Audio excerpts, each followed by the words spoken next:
you're a civilian. And civilians are what, under the Geneva Convention? Protected. You cannot target civilians. There can be collateral damage that harms civilians as long as it's proportional to the military gain, but you can never ever target civilians unless and until, and at such time, as they take a direct role in hostilities. So what does that mean for terrorists? Terrorists picks up an RPG to shoot at a school bus or at us. Okay? At that point, we can target him and take him out. The moment he drops the RPG, he's not taking a direct part in hostilities. So can you imagine? I mean, you have in your crosshairs a terrorist with an RPG about to engage in an operation, drops the RPG, now what? He's a civilian. You shoot him, war crime. Now, there's some people who take that position. Because the law, not because it's a good policy, but because that's what the law says. Some people say, look, there is no third status. You're either a combatant or you're a civilian. And civilians can only be targeted when they take a direct part in hostilities. The position of the United States and Israel is no. That's not the case. That terrorists are in fact combatants. They're combatants that are not complying with the 4 criteria that will give them POW status if we capture them, but they're still combatants.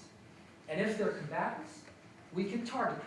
We can target them while they're shooting at us, and we can target them while they're not shooting. It's just like you can target a soldier of an opposing army. You don't have to, I shouldn't assume you know this, but the fact that the law of war is such that you do not have to have hostility to target a hostile force. Once a force is declared hostile, under international law, military assets of the enemy can be targeted at any time. Soldiers can be asleep in their beds, or they can be in the bathroom, or the tank can be parked, the airplane can be parked, doesn't matter. They're targets 24/7. That's, by the way, the law. It's not my opinion, that's international law.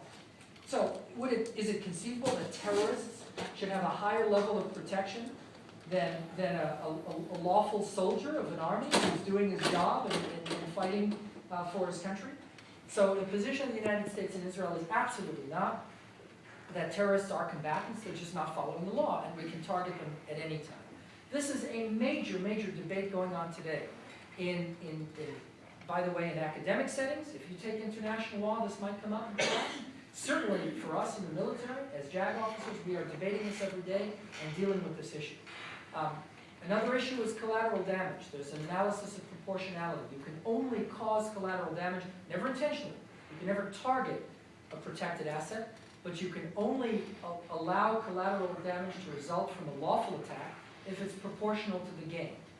The problem is, with terrorism, what are terrorists? They hide and use civilians, right? They use civilian human shields. We saw this in Iraq. In Lebanon, in the Lebanon operation, Hezbollah regularly, by the way, we have pictures of Hezbollah operatives having children around them.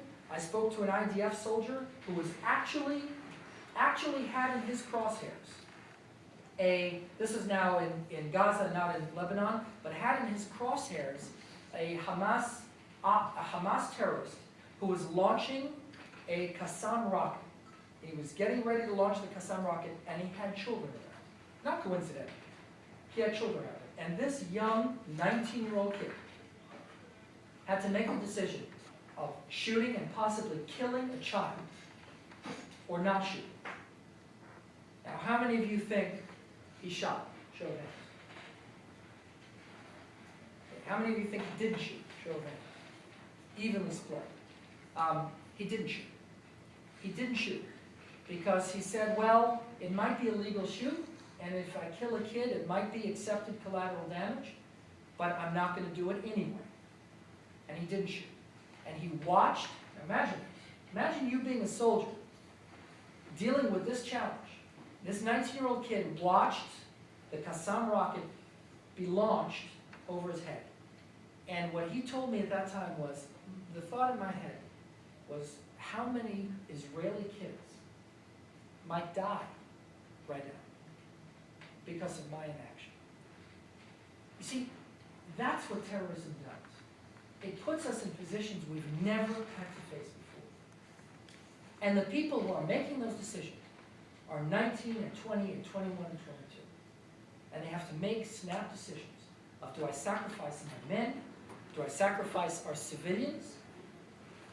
Or do I potentially cause collateral damage that maybe is legal, but for me is something that I'm uncomfortable with? And that's the kind of decisions we face today every day when we deal with this war on terror. And the last thing I'm going to say, and then I want to open up for questions. The last big debate is an even broader debate than jus ad bellum and jus in bellum. It's a debate over what our operations against terrorism are. Are they warfare at all? The Bush administration's position was absolutely. This is a global war. It's a war against an enemy that after 9/11 we certainly see is a potent enemy that can cause grievous damage to our country. They're enemy, and we're going to treat them as enemies, and we're going to target them as enemies. Others have taken different positions. The Obama administration actually has now changed. In the beginning, it took the next position I'm about to describe, but now I think actually has potentially changed. It's not clear. But the position of the Obama administration was, and maybe still today is, that this is a law enforcement problem. That terrorists really are international renegades. They're not part of state, they're not state actors. And they're no different than drug cartels or pirates. Drug cartels and pirates are, as much harm as they might cause, are international criminals. International criminals are criminals. And that presents a law enforcement challenge. Now, it might be a big challenge because they're international and because it's hard to find them, but that's different. The extent of the challenge is different. We're talking about status. Are they criminals or are they enemies? What are they? If they're criminals, then this whole talk is misguided. We don't talk about jus ad bellum and jus in bello. We talk about law enforcement operations and arrest and interdiction and prosecution. This is an enormously important debate, and one, by the way, that policymakers still haven't answered. The reason why it's unclear in the current administration is because there was opposition to saying it's just law enforcement, and so they've kind of tried to walk a line in between. The next generation of leaders in this country are going to have to answer that question. What is a terrorist? Is a terrorist like a drug kingpin? Is a terrorist an international criminal? Or is a terrorist an enemy combatant, unlawful, whom we target as a combatant? And the rules of engagement for criminals, I'm in law enforcement, as was said. I mean, I'm a deputy DA, so what I do as a civilian, I'm in law enforcement. I deal with rules of engagement on the streets of LA all the time. Most of my cases are gang cases. So very clearly, very big challenges. Gang members have sometimes very bad weapons and present us with challenges, but they're still criminals. They're not terrorists. You know, we don't. The LAPD the LAPD choppers that we all see with their spotlights don't have 50 cals mounted on them, and you don't see them going da da da da da da da da in the streets of LA. Okay, because it's a different world. We don't treat criminals the way we treat enemies. And so that debate, I'm not going to answer it for you today. It's another 2 hours. But I at least wanted to give you a sense of the legal issues that we're confronting every day, that we haven't answered, and that, guess what, you're going to have to answer. You, when you become lawyers, you're going to, even if you're not dealing with this issue professionally, most of you won't, because it's generally only government lawyers and military lawyers who deal with these issues, but you're going to be asked. You're going to be asked all the time. Well, what does this mean? What does it mean that collateral damage is acceptable if it's proportional to the military gain? What does that mean if people hear that? They ask lawyers, and all of us as attorneys, whether we're in the military or not, have to be ambassadors for the rule of law in this country. We have to be ambassadors for the concept that we in the United States and we in the West, in Europe, in the state of Israel, we operate under the rule of law. And we fight hard, and we fight to win, but we fight fair and legal. That's what we do. And that means that we take upon ourselves certain obligations, and sometimes those obligations cost us lives. When Israel went into Jenin, instead of bombing those alleyways, sent a platoon into Jenin and took very heavy losses.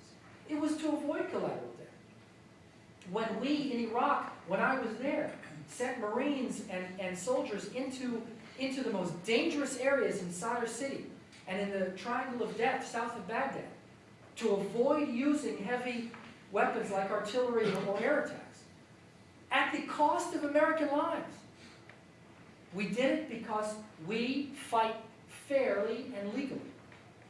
And all of us in the legal profession have to be ambassadors of the rule of law and have to understand what that means, and have to always act to protect the interests of the United States, to ensure that our country is always secure and always prosperous, but always remembers who we are and how we're different from the enemies that we're today fighting in various corners of the world, enemies that on a daily basis, plan the murder of our fellow citizens and our friends around the world. Thank you for your time. I appreciate it. Thank you.